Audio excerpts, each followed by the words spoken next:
Hello and welcome to Business Insider with Mario Toneguzzi. Joining me today is Sue Stiles, who is CEO of Maximized Results Consulting. Thanks for joining us today, Sue. Thanks for having me, Mario. Well, we're living in very trying and difficult times these days. Lots of people under stress, financial stress. You're a very successful businesswoman right now, Sue, but you have a story to tell that it wasn't always that way, was it? It sure wasn't. And, I was watching the news last night on Global TV, and they were doing a little segment on the Women in Need Society. And one of the ladies on there said that the new face of poverty is your neighbor. And that is exactly how I felt when I was going through bankruptcy and financial struggles myself about 15 years ago.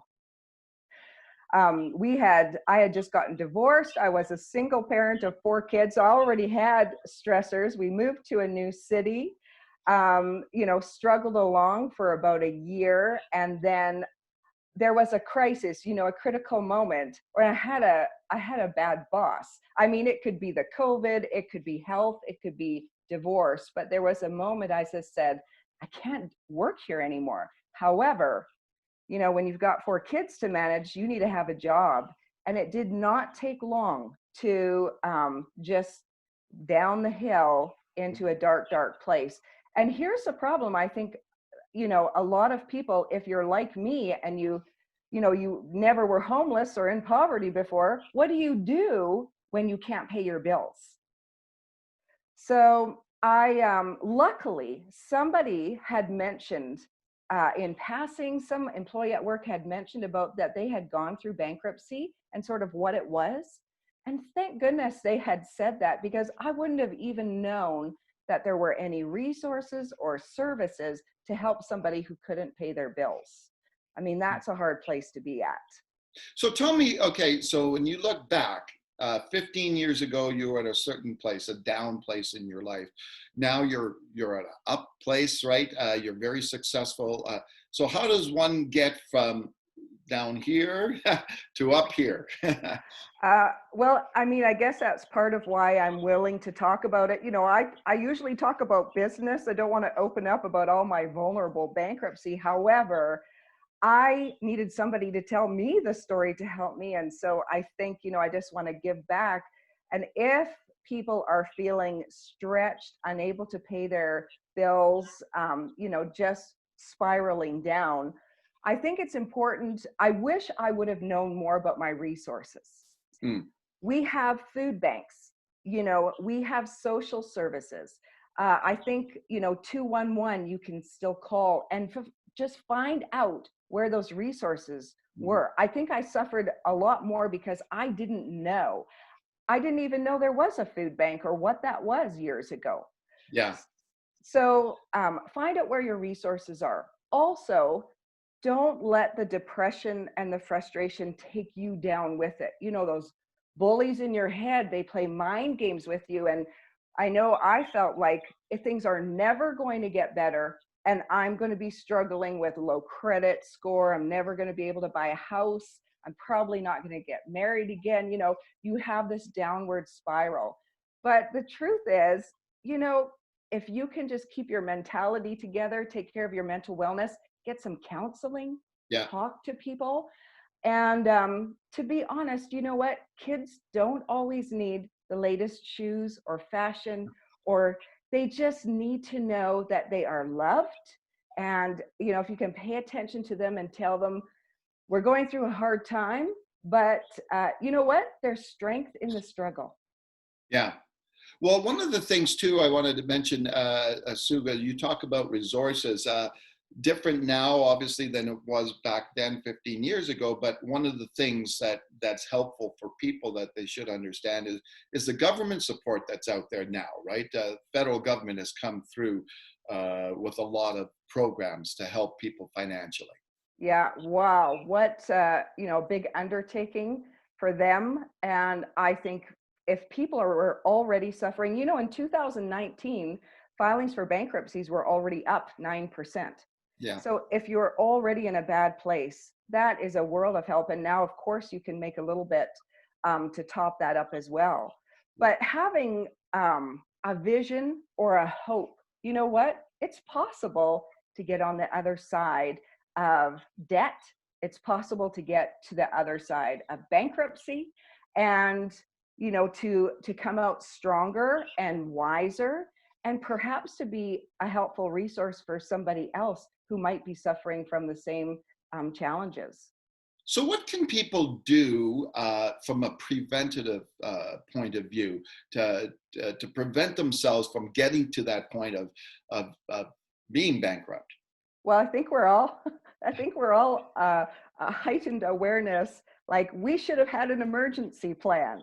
Yeah. We don't ever plan for crisis and chaos in our lives, but we should. We should ask ourselves, if I can't, pay my mortgage, where can I turn? Where are my resources?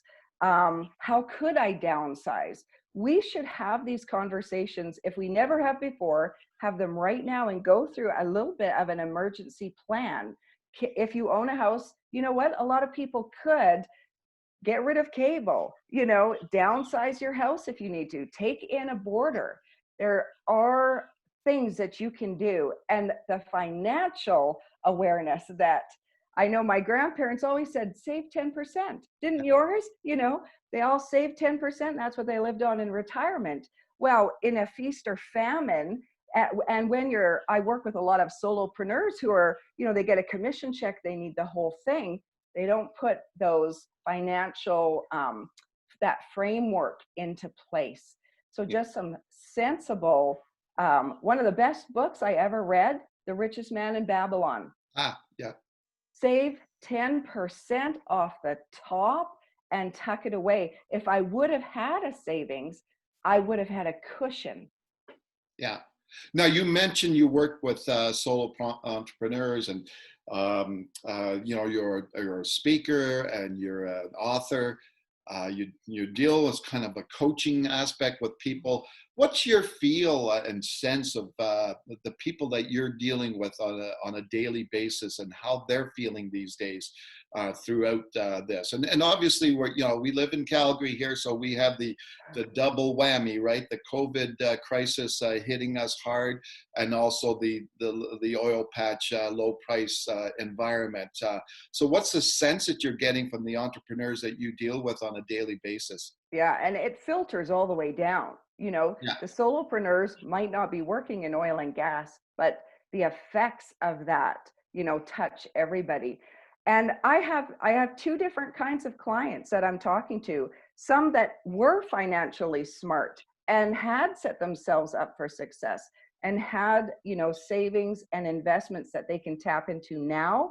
And so for them, even capitalizing on merging with another small business, offering real value and help to their clients. So they're okay.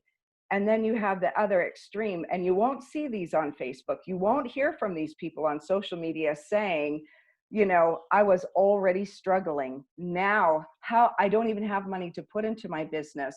And so, although I think we're going into a lot of real authentic marketing, authentic sales, and if they haven't put things in place, I always say, like, just best practices, good daily habits. If those weren't in place before, now is the time that they're saying, I should have done this before. Let me do it now.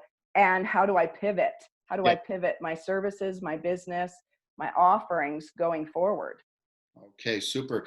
So, Sue, if you had a key message for people who are struggling and that are facing financial challenges, what would it be for them? I would really want to tell people there is hope. Nothing is hopeless. And the minute you square your shoulders and say, I don't know what it's going to take to get through this, but I will get through this, you will get through it. You will find a way. Keep trying until you get to the other side.